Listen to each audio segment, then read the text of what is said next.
have served and are presently serving in the United States military.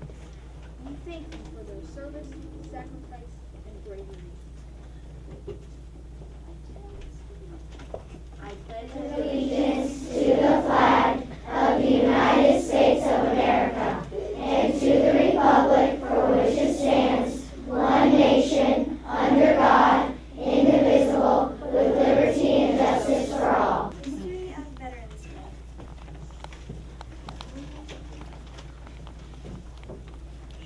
In 1921, an unknown World War I American soldier was buried in Arlington National Cemetery. This site, on a hillside overlooking the Potomac River and the city of Washington, became the focal point of the reverence for America's veterans. Similar ceremonies occurred earlier in England and France, where an unknown soldier was buried. In each nation's highest place of honor, in England, Westminster Abbey, in France, the Arc de Triomphe. This memorial gesture will take place on November 11th, giving universal recognition to the celebrated ending of World War I, fighting at 11 a.m. 1980, the 11th hour of the 11th day. The day became known as Armistice Day. President Wilson proclaimed the first armistice day on November 11, 1919, the following words: "To us in America, the reflections of Armistice Day will be solemn pride of the heroism of those who died in their country's service, gratitude for the victory, most because of the thing from which freed us, and because of the other who it gave us, has given America to show her sympathy with her peace and justice and constitution." Later, realizing that peace was needed on earth by veterans of World War II and Korea, Congress was requested to make this day in remembrance to honor those who have served America in arms. 1954, President Eisenhower signed a bill proclaiming November 11th as Veterans Day. The focal point for official nations, the national ceremonies for Veterans Day continues to be a memorial amphitheater built around the tomb of the unknowns. At 11 a.m. on November 11th, a combined color guard representing all military services present arms at The nation's tribute to its war dead is symbolized by the laying of a presidential wreath. The bugler plays taps. The rest of the ceremony takes place in the Every year, the President of the United States urges all Americans to honor the commitment of our veterans through appropriate public ceremony. President George W. Bush's President Veterans Day Proclamation.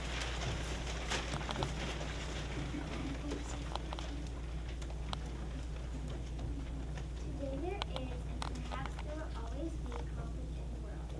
But the United States fortunately enjoys peace and freedom. Like other things of great value, this security will not come cheap. Part of the cost has already been paid by Americans who answered the call to military duty when their country needed them. They served in 11 wars from the Revolution to the Persian Gulf, earning the distinction veteran. For another part of freedom's cause must continue to be paid for long after the counts have been silenced. This debt is owed This debt is owed Americans veterans. Some need their country's help, even as their country once needed theirs, to readjust, to recover from wounds, or to overcome hardships of age and infirmity. Most ask nothing in repayment for their sacrifices. Let us continue to help those veterans in need with the greatest possible compassion and affectionacy. To the rest, since they ask for no special help, we can best tribute this day by recognizing what they have achieved and joining them in their resolve to keep America strong and free. Veterans Day quotes. Sergeant Alvin C. York of Tennessee. The thing some people forget is that liberty and freedom and democracy are so very precious that you do not fight to win them. One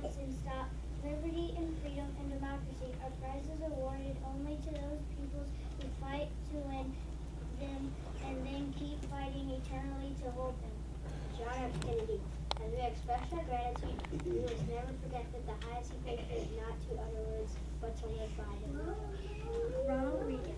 We remember those who were called upon to give all a person can give, and we remember those who were prepared to make that sacrifice if it were demanded of them in the line of duty, though it never was.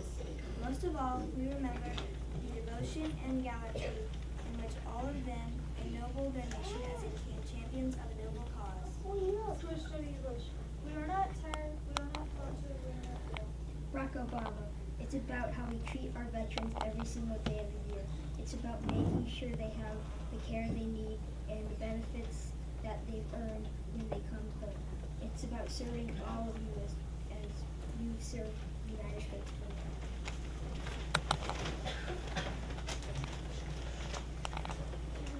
I am the American flag. I speak from the wisdom of a long life.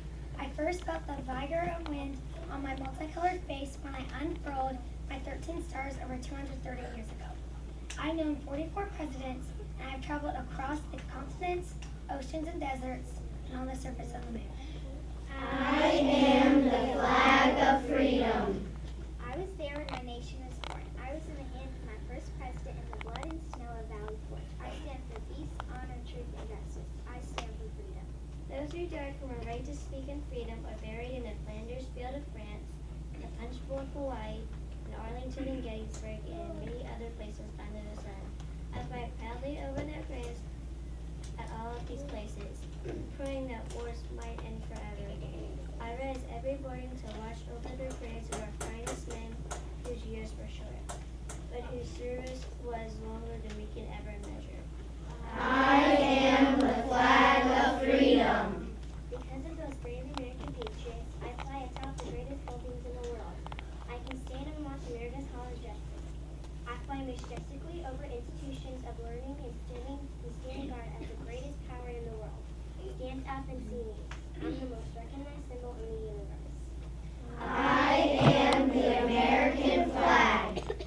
Be humble and be proud of our greatness. I am particularly humble and proud when I am torn into strips and used as bandages for my wounded comrades on the battlefield, or when I am flown at half-mast to honor my soldiers, or when I lay in the trembling arms of our grieving parent at the grave of their fallen son or soldier. We stagger at the eternal death. We owe to the untold number of American veterans who chose to set aside their personal ambitions and dreams to assure the well-being of our nation. I am the flag of freedom. Yes, be proud and be humble enough to know where your glory and greatness comes from. I am caught of glory, my glorious freedom that I give to every man, woman, and child of America. I am the will to begin our hope and liberty, and all I can say is give me your fire, your core, your huddled masses, and to breathe free. Yes, I am the American flag. I am your flag. I am the flag of freedom. The Gettysburg Address. 47 years ago, Our Father who brought forth on this continent the new nation. Conceived in liberty and dedicated to the proposition That all men are created equal. now we are engaged in a great civil war. Testing whether that the nation or any nation so conceived and so dedicated can long endure. We are met on a great battlefield of that war. We have come to dedicate a portion of it as a final resting place. For those who died here, that the nation might live. This we may in all propriety do. But in a larger sense, we cannot dedicate, we cannot concentrate, we cannot hallow this ground. The brave men, living and dead, who struggled here, Have hallowed it far above our poor power to add or detract. the little will no longer remember what we say here. But it can never forget what they did here. It is rather for us to live in. We here be dedicated to the greatest task remaining before us. that from these honored dead we take increased devotion. To that cause for which they here gave the last full measure of devotion. That we have resolved that these dead shall not have died in vain, that this nation shall have new rights of freedom. And Of the people, by the people, for the people, shall not perish from the earth. White table ceremony. This is a tradition that started in the dining halls of the United States military during the Vietnam War. It is the way of soldiers to remember their fellow comrades, prisoners of war, soldiers, and missing in action soldiers. Symbols represent the ideals of the MIA and PUW soldiers, and also the struggles and the difficulties of their loved ones. We use a small table to show one soldier's lonely battle against it. We cover the table with a white cloth to honor the soldier's pure heart when he enters his country's call of duty.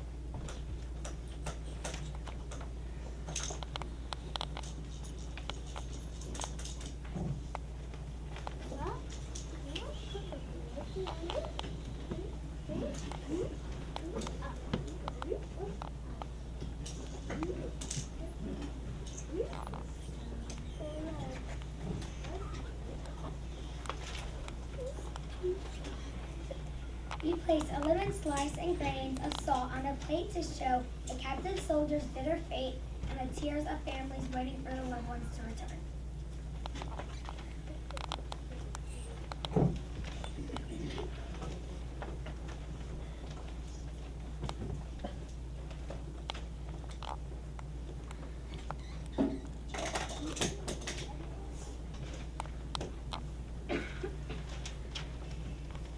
We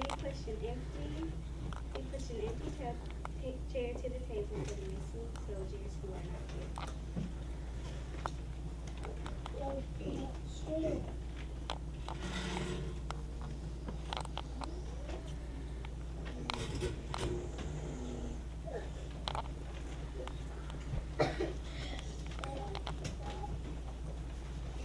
We lay a black napkin for the sorrow of captivity.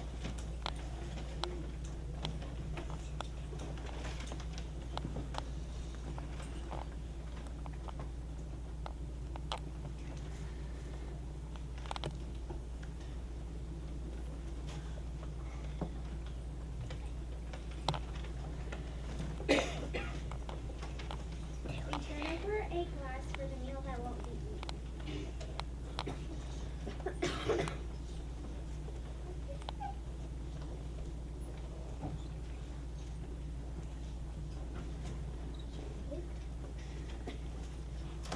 We place a white candle for the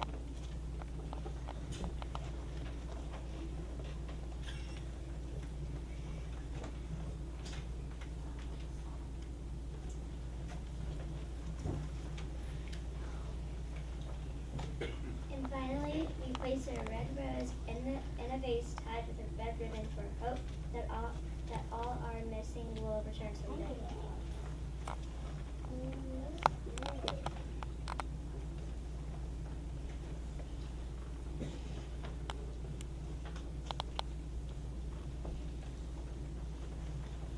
And now you are about to view a slideshow of Williamson County veterans who died in battle. They range from World War I time period to present day.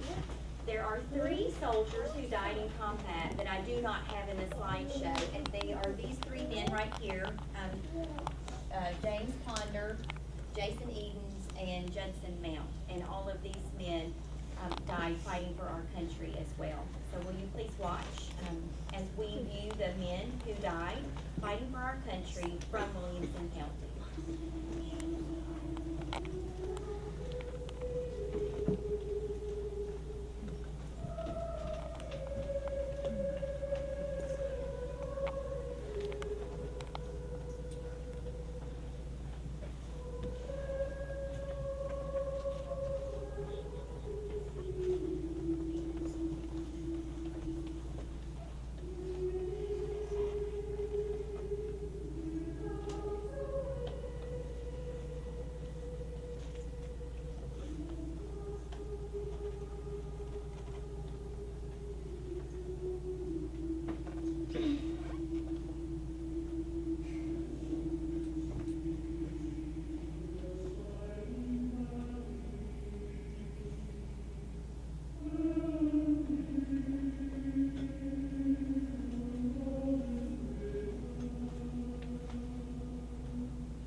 that are present with us today in our ceremony. So if you are a veteran of the United States military, any of the 5 branches, will you please stand so we can honor you?